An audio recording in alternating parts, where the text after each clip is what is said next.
So what are you doing? Nothing. Nothing? Why not? I'm trying to get on this Lifestyle Radio website. Sounds like a cool website. Yeah, it's alright. Oh, wait, I might have it. You might have it. You're listening to Lifestyle Radio. The opinions expressed during this show are those of the individual participants and do not necessarily reflect the opinions of their associated organizations or Lifestyle Radio.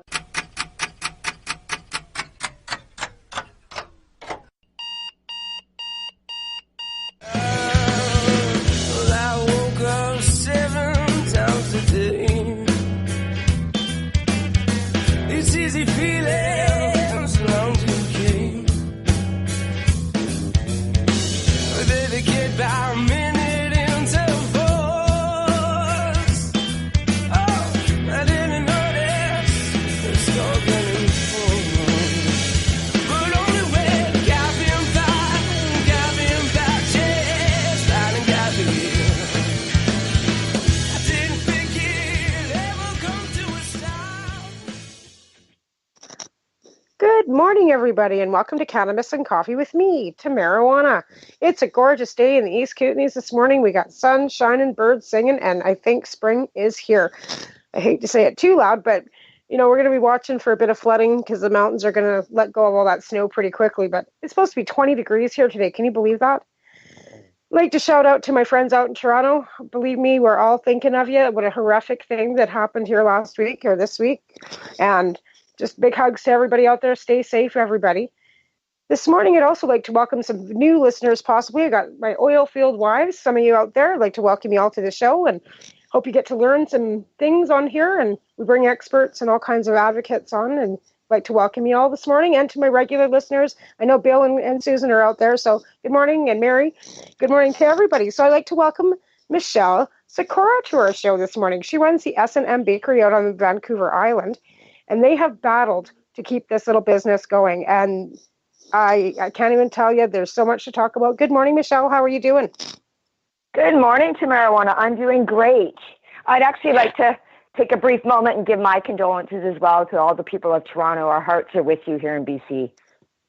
Absolutely. Yeah, I just can't imagine where anybody's head would be at. But, we both know that we deal with patients that have mental health issues. And sometimes there's just... You try to get through to people, and it's just hard. It's a difficult brain health is something that we all have to look at it specifically differently than anything else. And I think that's where cannabis comes into play for a lot of people with anxiety, with depression, with so many benefits without having to take pills. So let's start with, I guess, my first question. Usually it's who, what, where's, and whys. So let's ask you who you are and why you got into the cannabis industry to start out with. Okay, well, my name's Michelle Sikora. I'm the owner of the S&M Medicinal Sweet Shop located in the beautiful Sunshine Coast in Gibson, British Columbia. My husband Doug and I started this company back in 2013. Doug was a civil superintendent for many years in construction, and he has degenerative disc disease. And in 1998, he suffered a serious fall at work and was off of work for about a year. On work safe. They started him on different types of opioids and sent him back to work. By 2008, he had 2 discs blow in his back from the original accident in 1998. And at that time, he had still been on opioids, and his doctor prescribed him Oxycontin in 2008. At that time, we weren't really aware of what Oxy was, and by 2012, Doug could no longer work at all. His back had totally been screwed. He was waiting for surgery. The parts that they needed to put in his back had been recalled. So by 2013, he had 6 pieces of plastic put in his back. And as you can imagine, he was quite addicted to Oxycontins at that time. Yeah. It had already been 5 years that he'd been on it. Wow. So he decided that he just wanted to quit cold turkey, the Oxy. So at this point, his doctor had already prescribed him cannabis, so I was growing it for him already. But due to his back, he couldn't really smoke it too much because it would cough and he would hurt. So we decided once he got out of the hospital from the recovering from the oxys over the years, he started making edibles for himself. He's always had a passion to cook. He loves to cook. So he used that kind of as a therapy for himself to get over the trauma and also to help heal himself. And he was able to wean himself off of the methadone within 6 months from using his candy. Wow, And, that's amazing. It was totally 25 years of opioid use. Amazing. That's amazing. It's a long time. Absolutely. And we know time. with opioids, like, it's a 72-hour physical addiction, but the doctors don't tell you that. They don't tell you, hey, take these pills. We're going to give you 30 of them. And by the time you're done those 30 pills, you're going to be a junkie. They don't tell you that. And that's the worst part about these pills and these doctors is they, I've got a girlfriend that's been taking Lyrica now for almost 10 years. She can't get off of it. And it's Lyrica, for cripe's sakes. Yeah. And it breaks my heart to watch the change when I see her without the pills. And then I see her when just right after she takes the pills. And it's like, wow, what a difference. And it's Lyrica and affects her. It's not even an opioid. Yeah. I'm sorry, Michelle, for cutting you off. It is. So 25 years. So he started making candy and making edibles. So that started really helping him. 6 months, that's great. Yeah. So what happened? So you guys continued on after that. With what direction did you go? Yeah, well, we continued on, and we just, friends of word of mouth started hearing about what he had done and started coming to us for help. Whether it was for themselves or for a loved one, they're like, how did you do this? Well, can you help us? And how do you say no? You can't. How do you say no to somebody who's coming to you in pain or they're crying because their loved one is so desperate for relief and you got something that can help them? Yeah. I know. How can you say no? I know. You can't. You just can't. It puts us in a really hard predicament because we know that what we're doing isn't necessarily lawful, but morally, I'm considered it's the right thing to do. It's exactly. So where do you? They say that we're not supposed to break the law, but when you're breaking your morals, when you're breaking how you feel about what's right and wrong. What's right and wrong? The law or the moral aspects of things, right? So you guys got going with a lot of medibles and word of mouth, and then the bakery happened, correct? Yeah, well, we started that out of our home. And one quick thing on that, let's not forget, laws were based on common sense and good morals. Yeah, that's what they're supposed to be based on, right? So that's kind of gone out the window.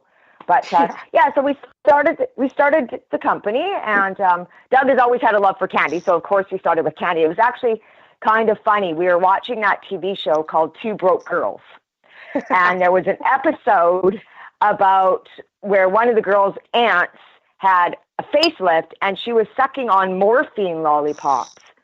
And I said jokingly to Doug, hey, wouldn't it be cool to have a THC lollipop? And he's like, I could do that. And that's where it all started, from the TV show Two Broke Girls. That's awesome. It was kind of funny. Yeah, it was pretty funny. Well, I make candy too because I had a friend out in Ontario that was making them out there, and I was kind of bugging her, like, what's the recipe? She's like, it's like McDonald's giving away, the secret sauce. You know what I mean? Like, so it was kind of like trying to pull teeth to get recipes. I mean, when I started making them too, it's hit and miss. I started with glycerin and all kinds of different things. But I think it's important for people to know that you can do this yourself. Like, we can do it. Yes. We can make it for you. We can mail it to you. You can have it. We have no problem. But we can teach you how to make it yourself, because there are some of us in this industry that are greedy, that want to do nothing but make money hand over fist. And then there's some of us that believe that patience over profit. And you're one of those people. I know that you've helped many, many, many people along the way. In fact, I know one that's taken some of your oils that's, cured her cancer. You know what I mean? So we've got, and then your dog.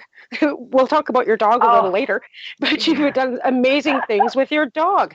So I get a lot of questions asked about the difference between fecal oil and CBD and isolate. Maybe you can answer some of these questions for some of my listeners. Okay, well, fecal oil stands for full extraction cannabis oil.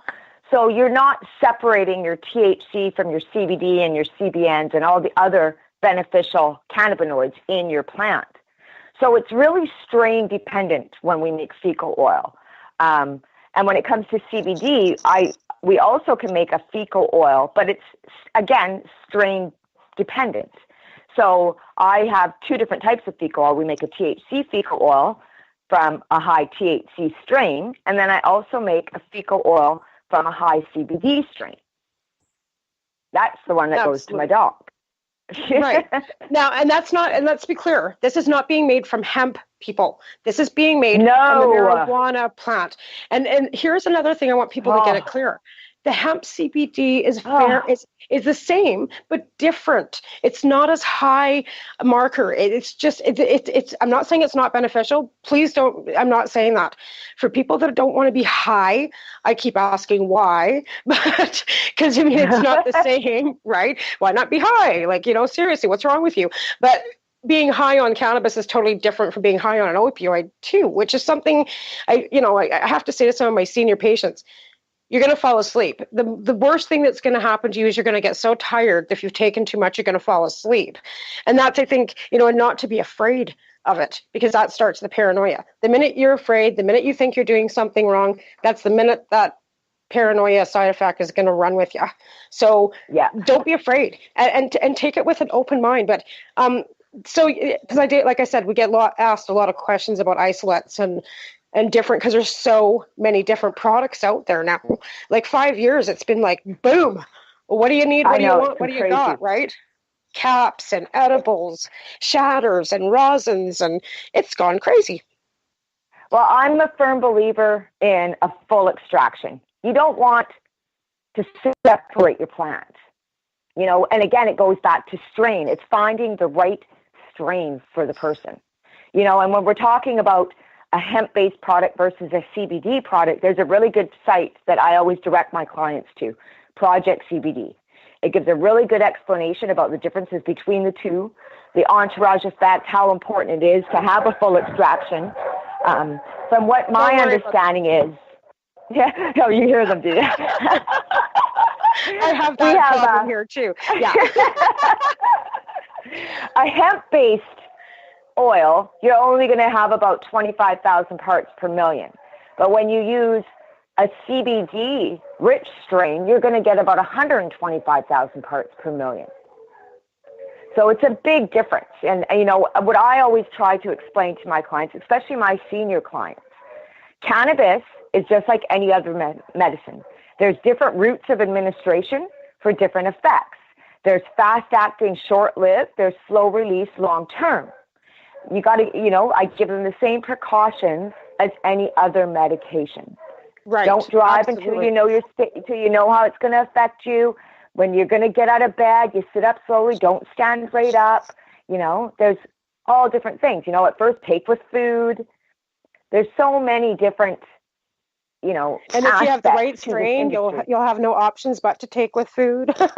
You know what I mean? Like that. And if you're eating an edible, this is another thing that I tell my patients: wait at least a half an hour after you've eaten that piece of candy or that half a brownie. Start slow because it takes time. And I mean, sure, they taste good. Like I'm mowing back a big brownie, like no problem, because it tastes so damn good.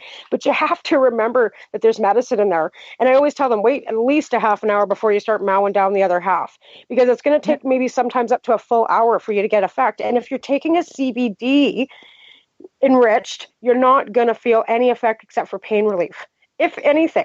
Like it's like CBD is not a real big wham ya, I kind of feel that it's kind of a misconception when people say you don't get high from CBD. It's not that you're high like a psychoactive THC high. I always explain it as it gives you a sense of good well-being. Yes.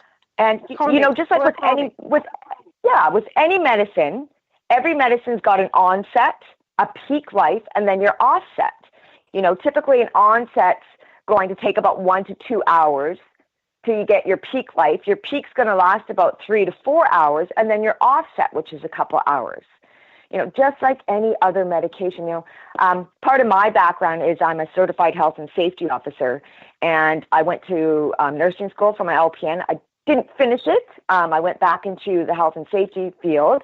But with nursing, I've taken biology, physiology, sociology, nursing mathematics, pharmacology, dosing.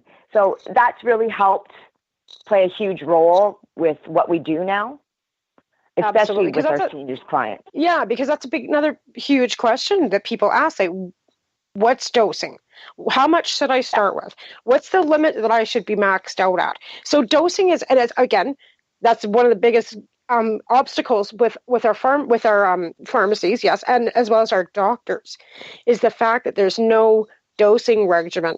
There's nothing been set protocols for any research that's been done for our doctors to be able to say, okay, well, here's this, whatever, we've had this research done. We now know that 10 milligrams is a good place to start. Same with anything else. Like, you usually start you pretty low on any pharmaceutical medication too, and then, gradually, up you, right? It's the same with cannabis. You get a certain grammage per day. Over the years, you're going to have to up that because your tolerance levels are going to be raised. So that's something,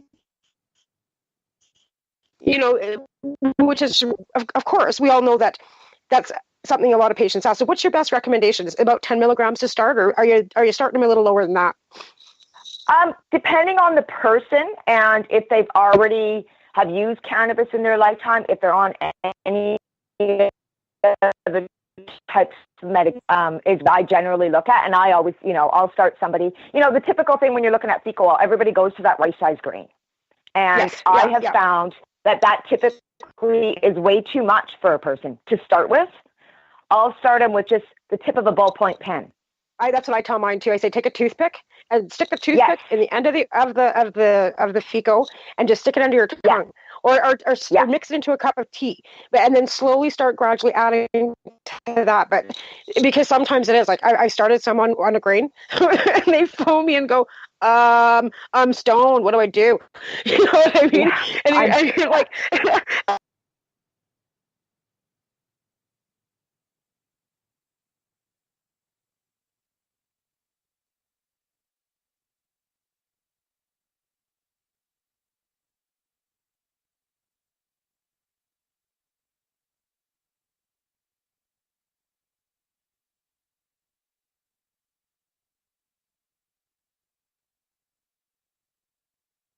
I don't even get that feeling anymore. But when you're first consuming, it can be scary. Like, I'm not saying scary, like, white elephants and things crawling out of the walls at you, but I mean, that panic attack, that shortness of breath, that feeling of non-control. And I think that's the best way to describe it. It's an uncomfortable feeling. Yeah. Like I said, like, you're not in control. Like, something, every once in a while, you get that, even just being, with anxiety. Never mind adding cannabis to it. So if you have anxiety and you've got a wrong strain, you add that to the already existing anxiety, you're going to find that cannabis might not, like, that strain of cannabis might not have worked for you, and it might turn you off cannabis. And that's something that's really, hard for other people to understand too, is it's strain specific, like you said. And I think we're hearing so much about CBDs being bred out of the plant. We're hearing how the plants are being genetically modified, because they are being crossbred. There's so many strains now, indica, sativa hybrids. It's confusing for the patients. It totally is. It totally is. So what we've done at the store is we've got our own in-house tester. So it shows what your THC, what your CBD, and it explains about what different terpenes are in that strain. So then I've got a terpene wheel, what explains what each. That's how we kind of determine what strain is going to be good for that person. Right. And that's another thing too, because of terpenes, right, which is another whole topic as well. Because like I said, we've learned so much. Oh, and it's not medical scientists that have taught us this, people. It's us talking to each other and ripping things apart and experimenting in our homes and talking to other patients that we have found out this information, because the medical doctors don't know it. We've done this, like I said, Michelle and Cheryl T. Rose and people all across this country that have had, issues with family members that have made them go this route. So we've done a lot of experimenting on our own to find out where we are with this stuff. I know, it's so sad. I've been a grower. I'm 46 and I've been growing cannabis since I was 18 years old. I started making oil. We didn't even call it fecal oil back, 20 some odd years ago. But I used to make tons of it. I mean, I had baby jars full of it, yet I didn't know what it was. And I watched my dad tied to a bed in the hospital and die of lung cancer. Oh, man. And I had that at home, not knowing what I had. And now that same oil is helping so many people with cancer.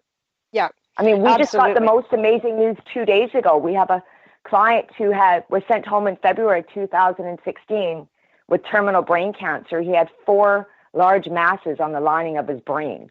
And he had already had surgery. He had already went through chemo and radiation, and they said there's nothing more we can do.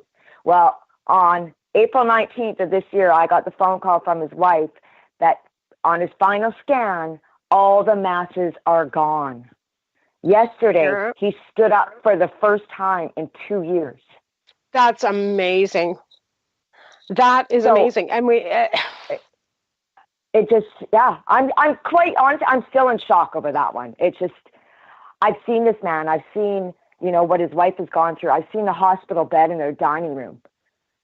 And to know that we've given them their life back, like they're actually making plans for the future now, that's pretty amazing. That's amazing. And to know you did that for them, so there's totally amazing. There's nobody on this planet that will stop me from doing what we're doing. Absolutely. And on that note, hon, we're going to take a quick break, and we'll be back in a minute with Michelle. We'll go back and talk to her more about her little bakery and stuff. I'd like to thank my sponsors, who are 12 High Chicks Magazine, Canadian Therapeutic Cannabis Partners Society, MUM, the Maritimers United for Medical Marijuana. They have Harvest Fest coming up July 24th, 25th, 26th. You can get tickets for that through chair@mum.ca. I'd also like to thank Haley Rose Foundation, and a shout out to Cheryl and Haley, and hope everybody's doing well. We've got a song we're going to be playing that was submitted last week by Blackjack Jr. again. We're appreciating all the songs that you guys are sending in. The Weed Guy. We'll be right back. Are you looking for cannabis news, education, and people's opinions? Are you looking to learn what Canadian and international cannabis advocates are doing, not only now, but what got them to this point in their lives, and what does the future hold for them? Do you want to learn how patients are using cannabis as their daily medication, or learn how their cannabis use helps them with their medical condition? If you answered yes to any of these questions, then I'm going to suggest to you to tune in to Lifestyle Radio. Catch their live weekly shows and have your questions and concerns answered, and find the experience you're looking for. Monday, catch your weekly news broadcast with the Reef Reporters. Then on Wednesday, get several hours worth of cannabis public education. We get things started with Cannabis and Coffee with Tamarijuana. Then tune in and catch Pottawa with Russell Barth, who calls himself the world's angriest pothead. Finish up your evening with the award-winning Pace Radio Show with Al Graham and joint host Kim Cooper and Alicia Yashishin. No week would be complete without tuning into Friday night's program, the 420 Radio Show, featuring Al Rapp and the 420 Radio crew, Mary Jane Baker and Marcel Gignac. Cannabis is a lifestyle, and you can catch all your cannabis lifestyle information right here at lifestyleradio.net or at our sister site, 420radio.ca. You're listening to Lifestyle Radio.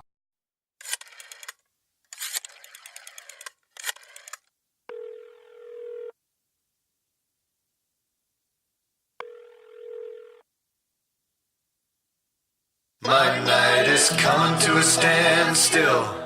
I'm running out of things to do. I'm strumming my guitar by the phone, just waiting for the weed guy to come through.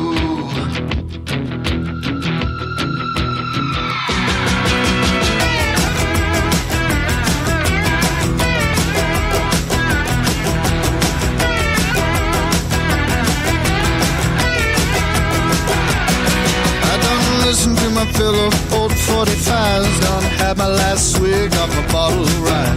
Now all I wanna do is get more high. Yeah, I watch my fill of trash TV, and then I mosey on over to where I roll my weed. 'Cause now all I wanna do is get more high. But silly old me, I smoke myself dry, and I'm waiting on the weed.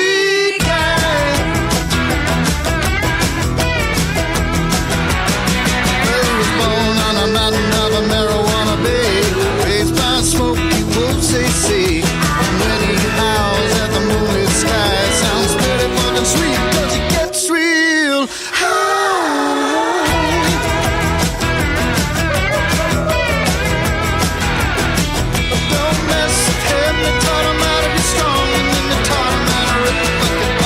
the weed guy.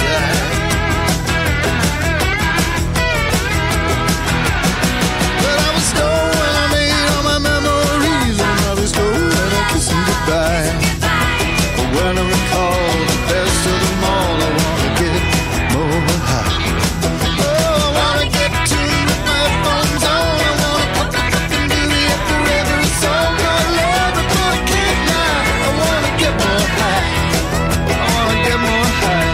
Silly old me, I smoke myself trying. I'm waiting, waiting, waiting on the weed guy.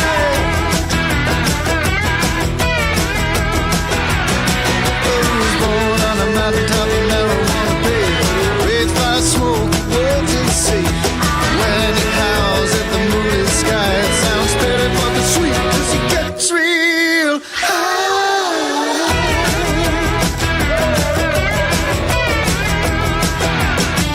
Don't mess with him, they taught him how to be strong, and then they taught him how to rip the fucking bong. He's the weed guy.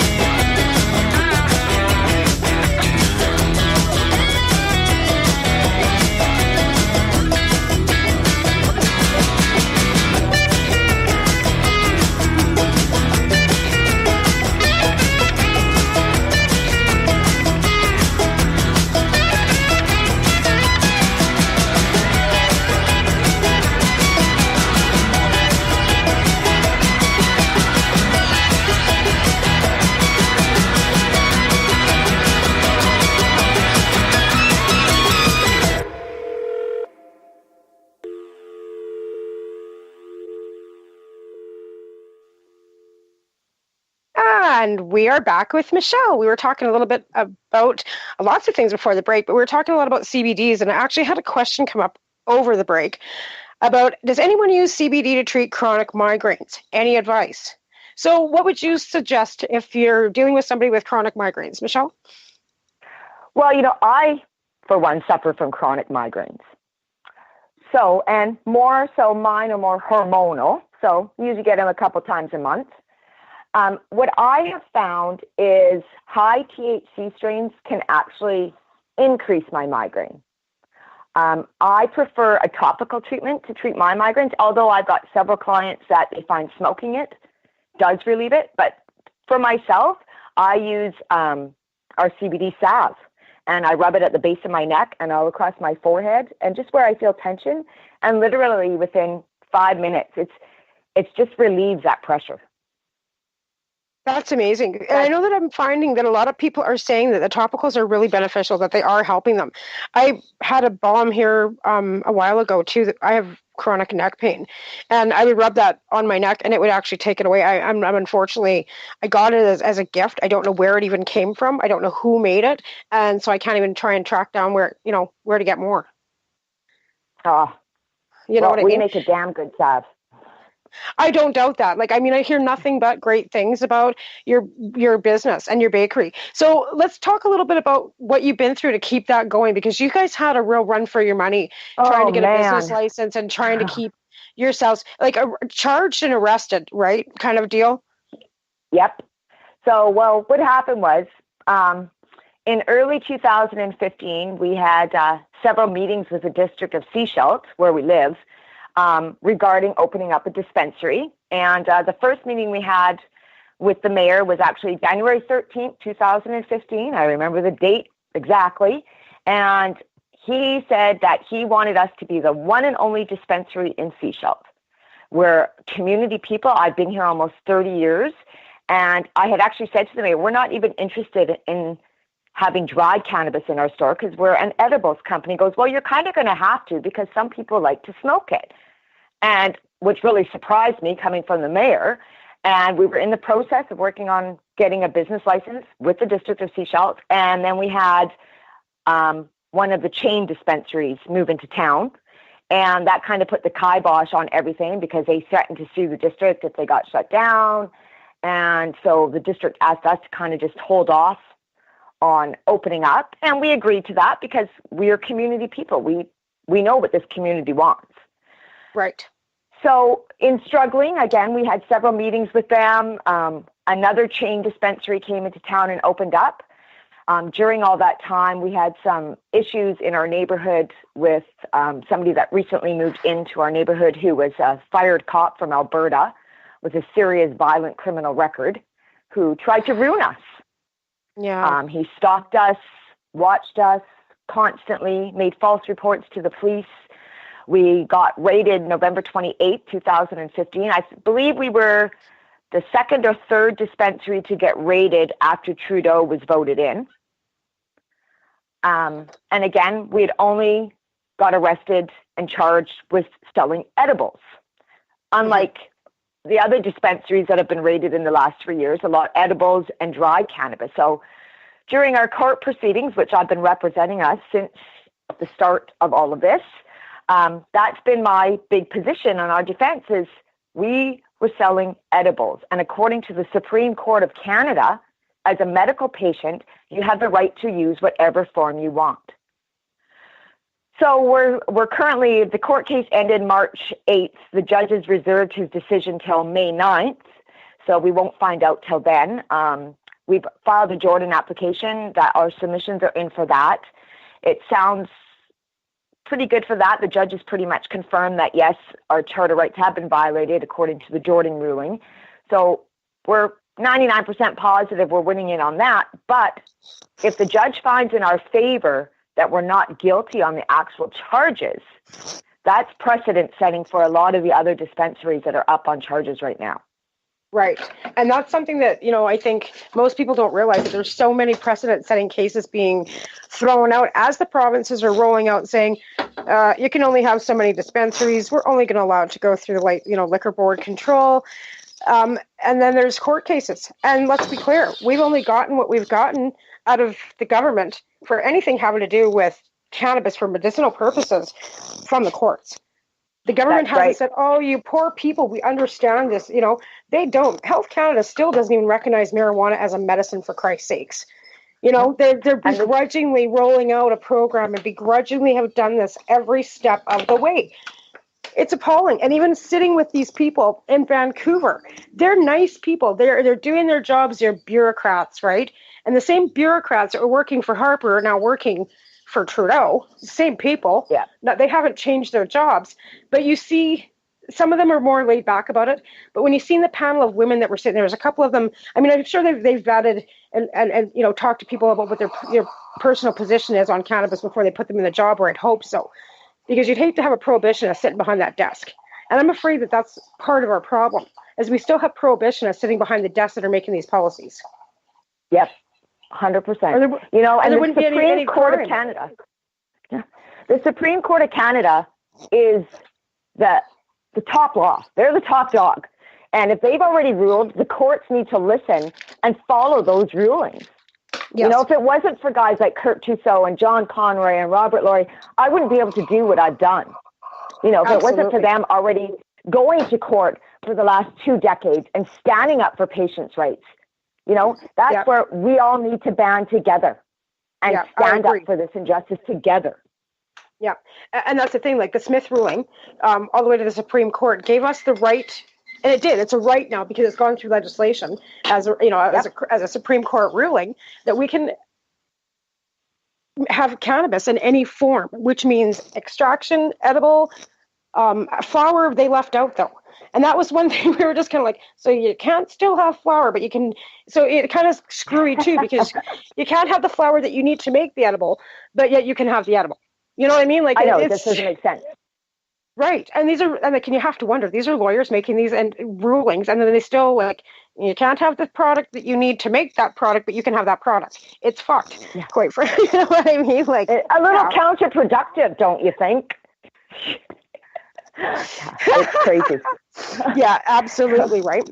Absolutely. There's in the Criminal Court of Canada, I believe it's section 264.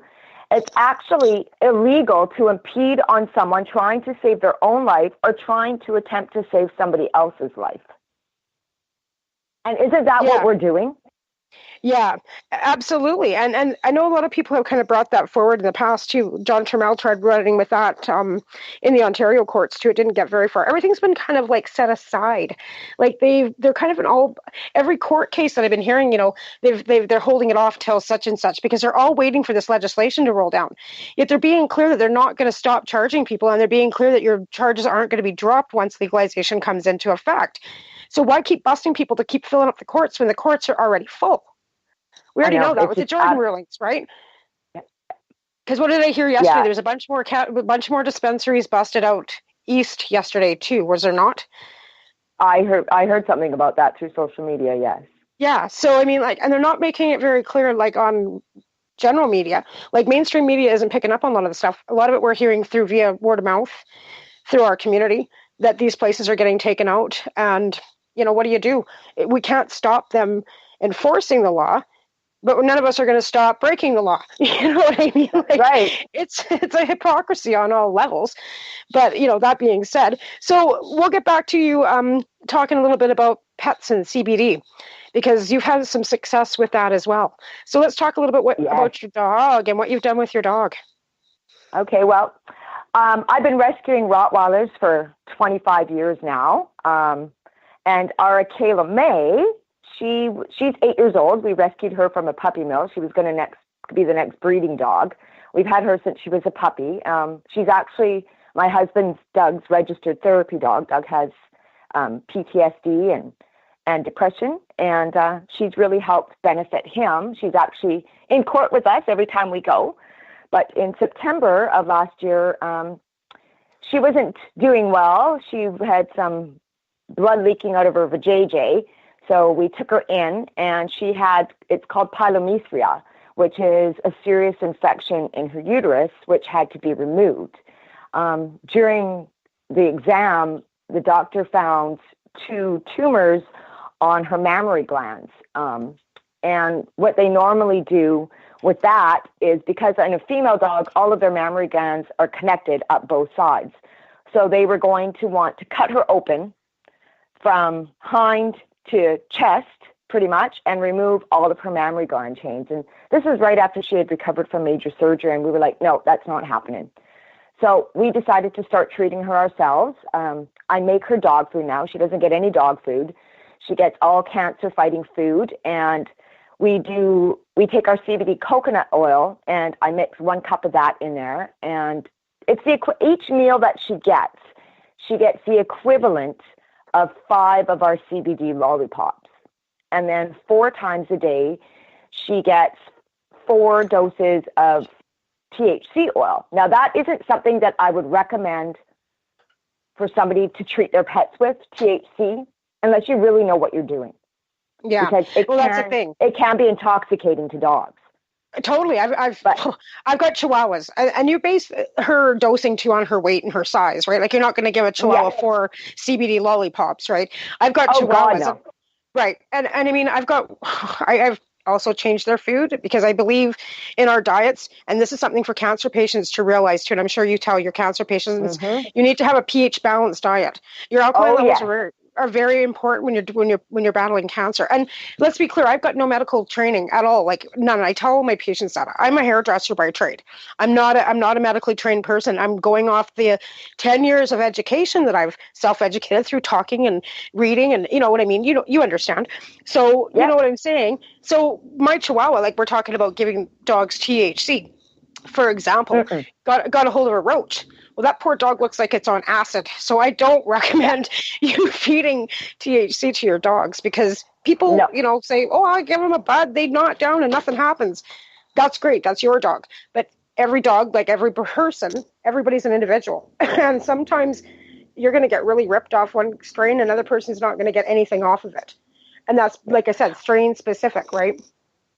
Oh, definitely. Well, since Kayla was diagnosed, we've been, every few months, we take her in for ultrasounds and x-rays and blood work.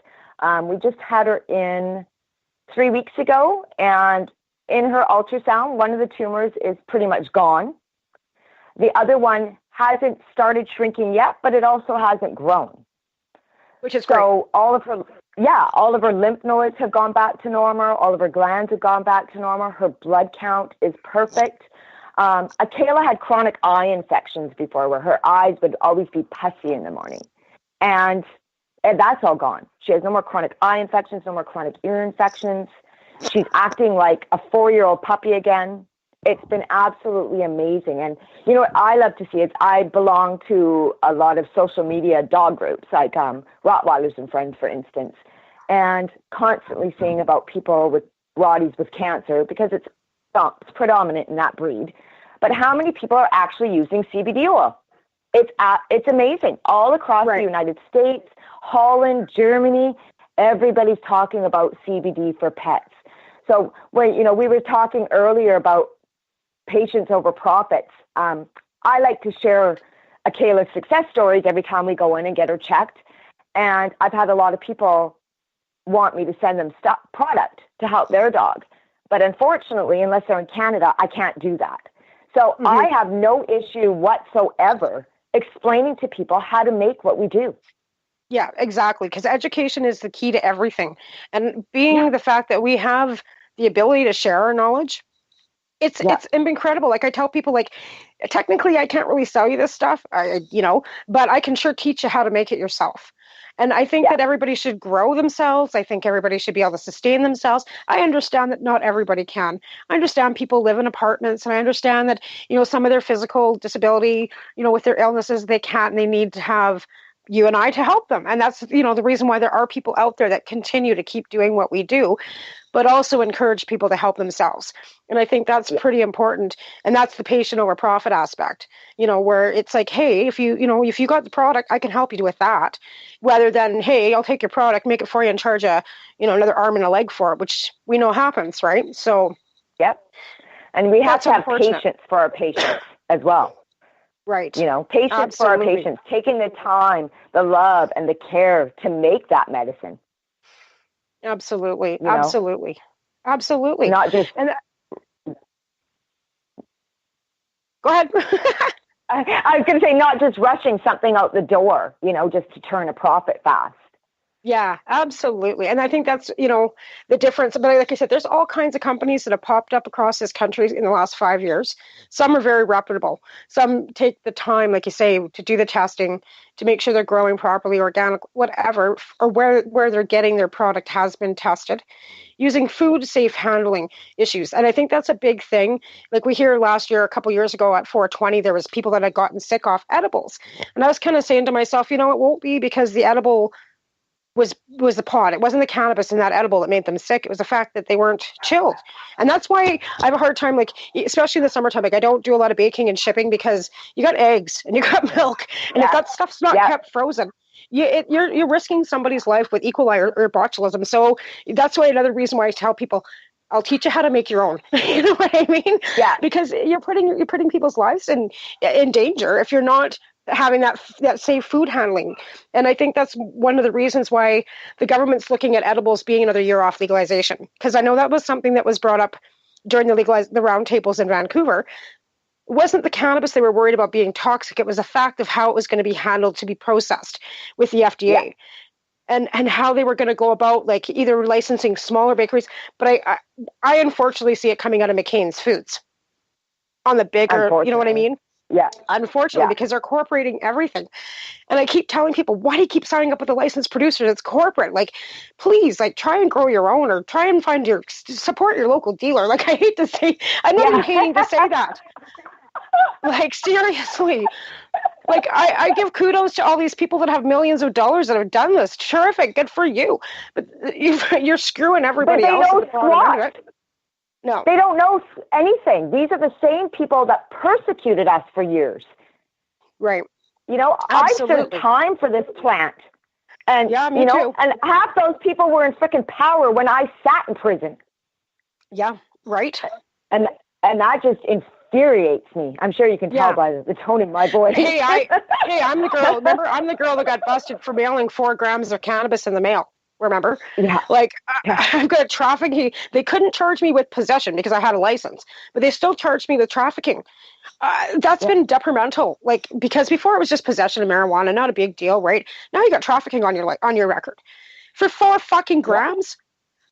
But here I sit. Well, that's just like myself. Like, I'm also a level 3 first aid attendant. So in jobs, like my last job that I did, I was a health and safety officer at the local elementary school and the first aid attendant while it was being built. Well, my criminal record that I have, even when I went to nursing school, because I have a record, when you work with people, whether it be children or seniors, you have to get a criminal record check.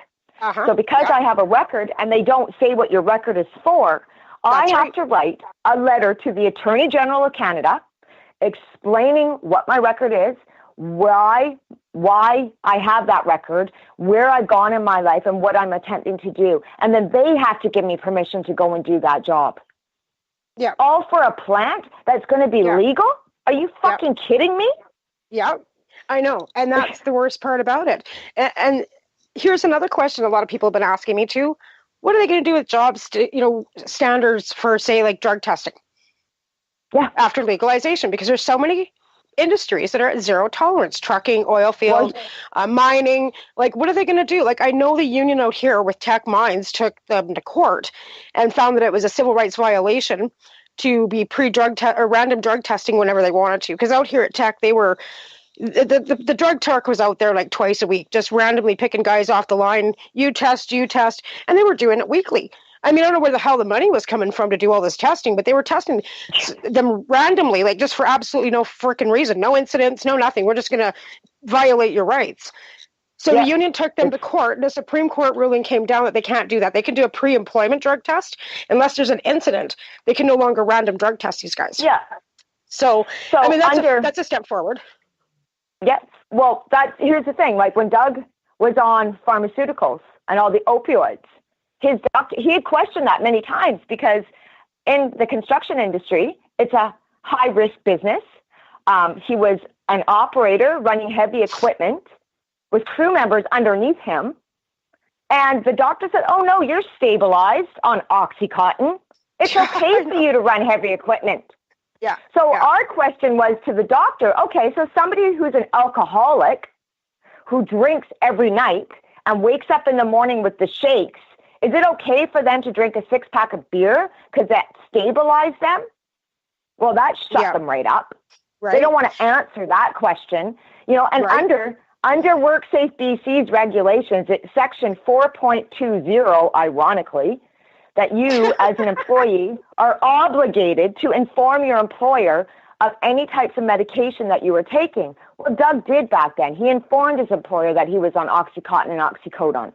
And his doctor and the employer says, well, you're stabilized. That's okay. Yeah, I know. So why is that okay? Yeah. To be on heroin. We're going to have to take a quick break. Exactly. We'll take a quick break and we'll come back to that because that's true. Like, why is it okay for you to be taking legal heroin and not be able to smoke a joint? I'd like to thank my sponsors again, who are 12 High Chicks Magazine, Maritimers United for Medical Marijuana. I made a screw up. Harvest Cup is 21st and 22nd. Sorry, Deb. But yes, I screwed that up. So Harvest Fest is not... It's July 20th, 21st, and 22nd. Canadian Therapeutic Cannabis Partner Society and the Haley Rose Foundation. Our song is going to be Blackie Jacket by Blackie Jacket Jr. Bender. We'll be right back.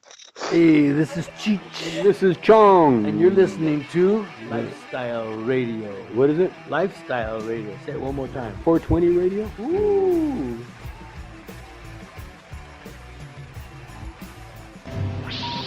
Hang up and try again.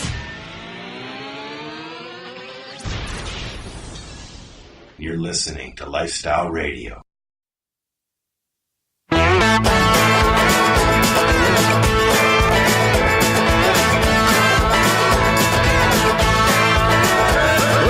I've been awake 3 days straight. Yeah, I've been running from mistake to mistake. Oh, I've been acting like a real big spender. Oh, shit, I'm on a bender. Well, there's no telling where this will go. I don't want to go fast, but I can't take it slow. Yeah, that Liza on the whiskey was a real game ender. Oh, shit, I'm I'm on a bender. Yeah, I'm on a bender. I haven't been home in days. I'm on a bender. My life is one big haze. I'm on a bender. But I swear one day I'll quit. Hey, what was I saying? Oh shit, I don't remember.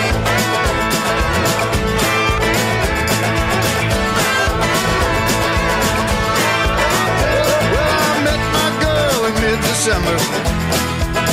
Or was it mid-July? Oh shit, I can't remember. But we broke up in April. Or was that November? Oh shit, I'm on a bender. I drank every dollar down to the cent. Chugged down my savings and I chased it with my rent. I even sold my amp and my old fender. Oh shit, I'm on a bender. Yeah, I'm on a bender. I haven't been home in days. I'm on a bender. My life is one big haze. I'm on a bender. But I swear one day I'll quit. Hey, what was I saying? Oh shit, I don't remember. So raise a glass to the bartender. Raise a glass to the great pretender. Raise a glass to the night and raise a glass. I'm on a bender. I haven't been home in days. I'm on a bender. My life is one big haze. I'm on a bender. But I swear one day I'll quit. What was I saying? Oh shit, I don't remember. 'Cause I'm a motherfucking bender. No, I don't remember. Not a goddamn thing. 'Cause I'm a motherfucking bender.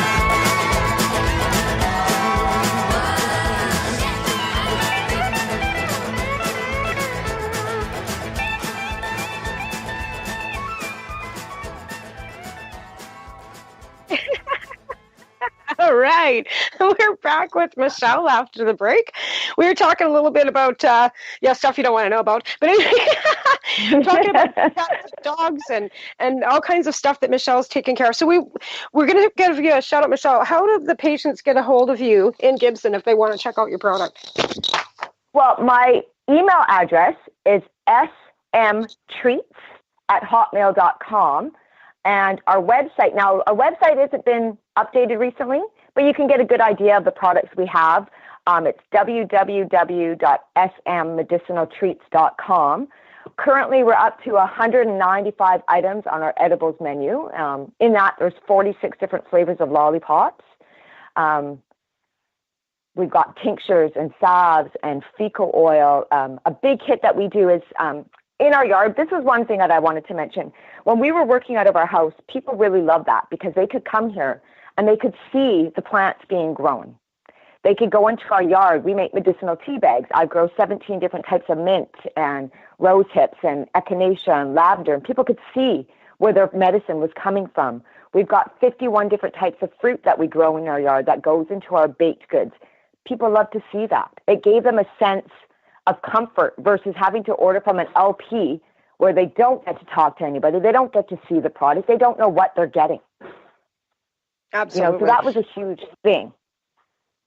Well, and with the new legislations, I think that's the hardest pill for many of us to swallow is we've worked really hard over the last 10 years to establish ourselves in some sort of, I'm not so much because I just do a little bit here and there, but you guys have really been to court, been busted. These new legislations are going to leave you guys still in the black market. And that to me is appalling because they're shutting out all these small businesses because of the licensed producers.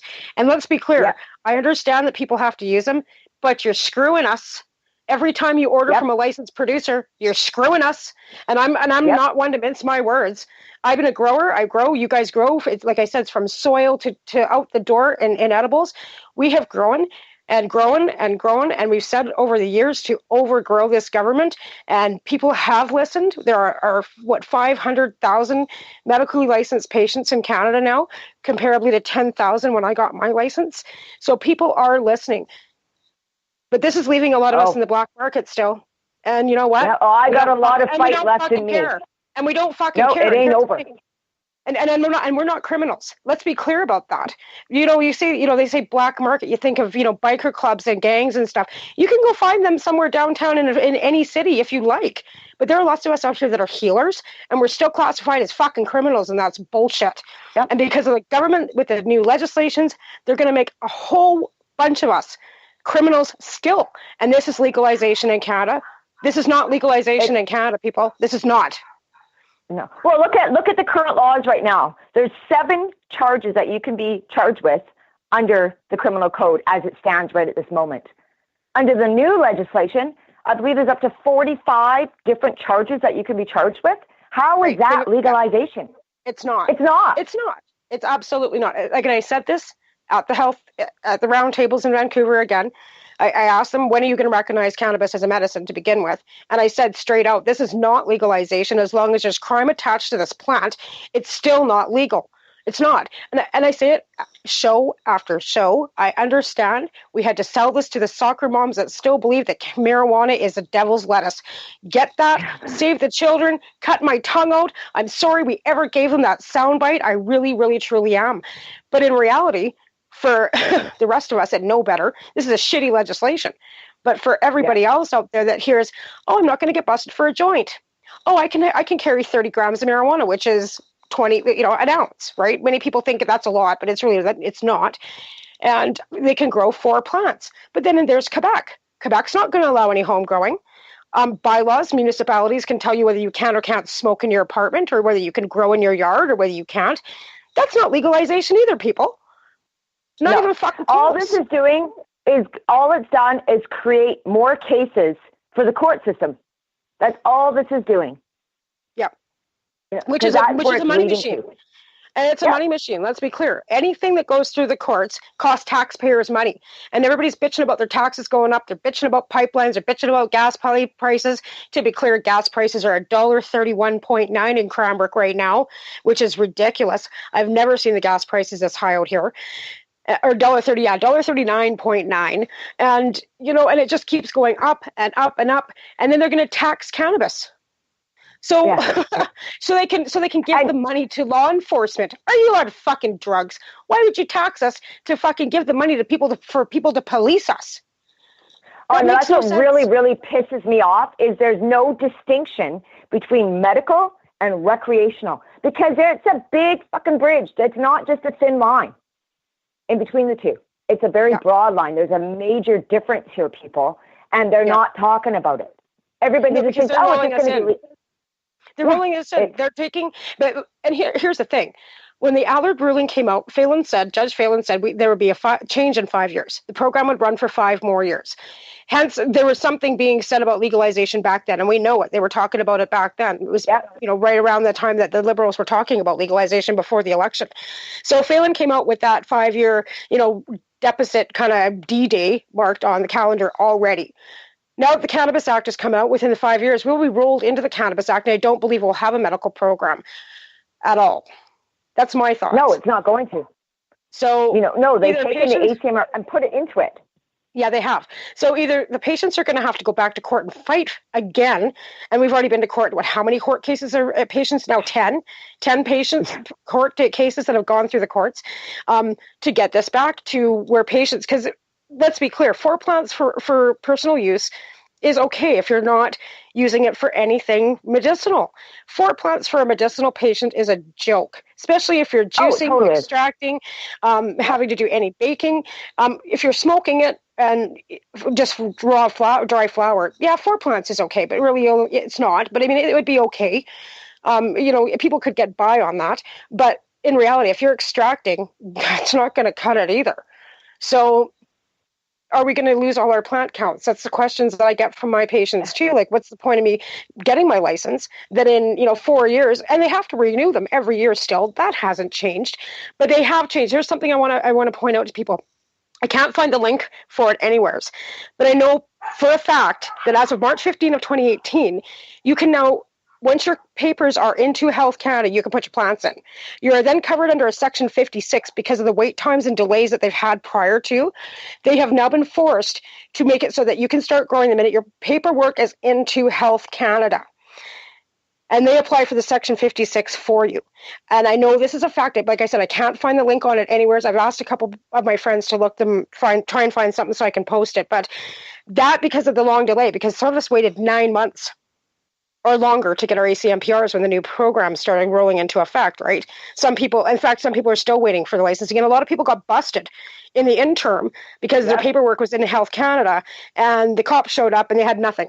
They had their copies, still wasn't, So they've changed that. But anything prior to March 15th, you're still in the queue. It wasn't.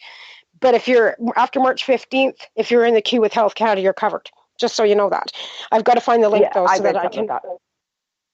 Well, exactly. I mean, I've read about it, too, but I can't seem to find anything on it. I know it's fact because we have a little in with Health Canada. So I know it's true. I just don't know where to find the link to prove it.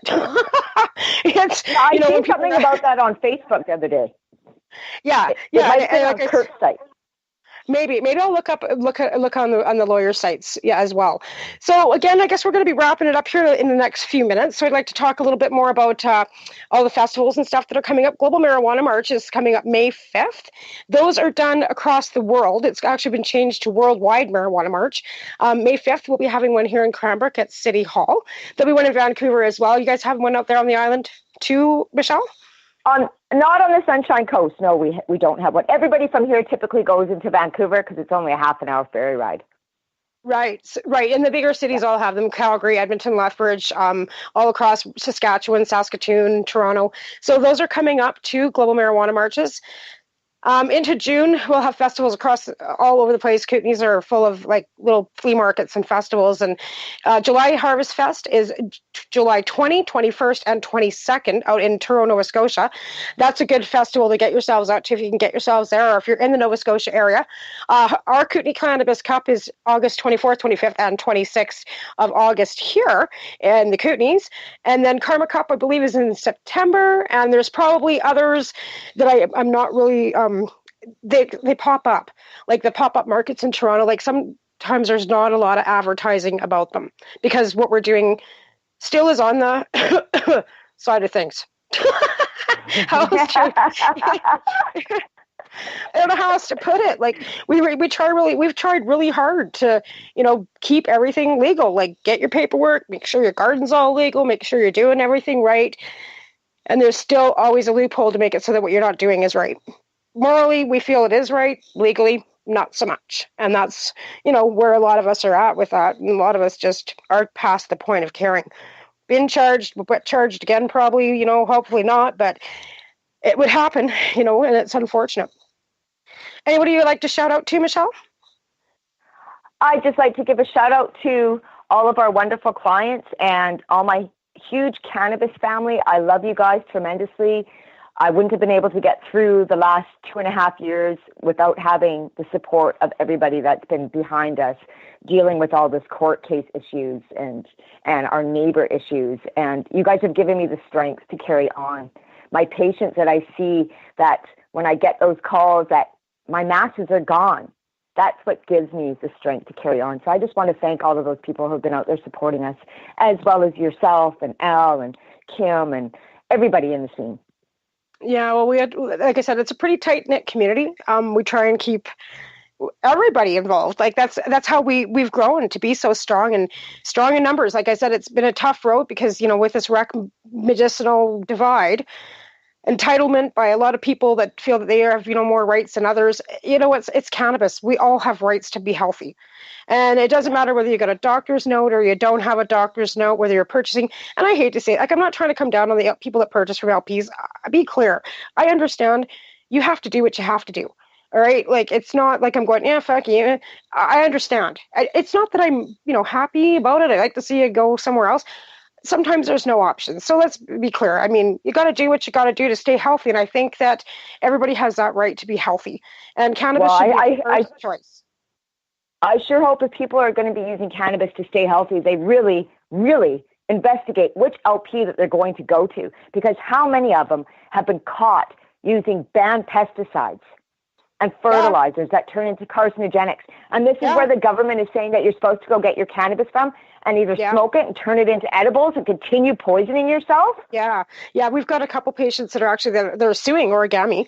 Robert Lamar was very sick for a very long time, but because he got licensed producer weed that had toxin, poison, pesticides used on it, that made it toxic when you smoked it, and that's the worst part about it. They are allowed to use pesticides. They are government regulated. I don't know how often the government actually goes in and checks them out. I haven't really talked to anybody that apparently they weren't before. Yeah. No, I don't think they're doing too much of anything, to be honest with you. It's a bunch of paperwork and bureaucrats, because I know they did hire some new employees at Health Canada, but they weren't inspectors. They're people that are doing paperwork within the Health Canada. They're not inspectors. So that being said, like I said, check out, there's lots of mail order marijuana online. There are reputable businesses. Any dispensary that's on a street corner, usually in Vancouver or anywhere else, does mail order too. So if you hear somebody talking about a dispensary at the coast that you think, you might be interested in, most of them are just taking 19 and over with a photo ID. A lot of them don't care whether you have a doctor's license anymore. There's some that do and some that don't, but access is available. So get in touch with myself or Michelle or anybody that, you might have some questions to ask. We're more than happy to help you. On that note, another good way to... Go ahead, Michelle. I just wanted to say a really good way to get a hold of me is through our Facebook page, S&M Medicinal Sweet Shop. You can message me directly there and I'll get back to you right away. Absolutely. And anybody, like I said, that has any questions, there's thousands of us out here that are more than willing to help you. So just, send us messages, Facebook messages, and we'll be happy to help. All right. I guess on that note, we will wrap things up today. Michelle, I'd really like to appreciate you coming on the show. So educational every time, to talk about different items and things. And as well, you do topicals and caps and edibles. So that's the S&M Sweet Shop out in Gibson, BC. You guys, if anybody wants, to get a hold of Michelle, you can reach her on Facebook or through their website. I'd like to thank my sponsors again, who are 12 High Chicks Magazine, Canadian Therapeutic Cannabis Partner Society, MUM, the Maritime Members United for Medical Marijuana Harvest Fest, July 20, 21st, 22nd, and the Haley Rose Foundation. And of course, my producer, Al, who puts up with my raking, lousy voice that drives him crazy. Have a great week. And we'll talk to you next week. Bye. So what are you doing? Nothing? Why not? Trying to get on this Lifestyle Radio website. Sounds like a cool website. Yeah, it's alright. Oh, I might have it. You might have it. You're listening to Lifestyle Radio. The opinions expressed during this show are those of the individual participants and do not necessarily reflect the opinions of their associated organizations or Lifestyle Radio.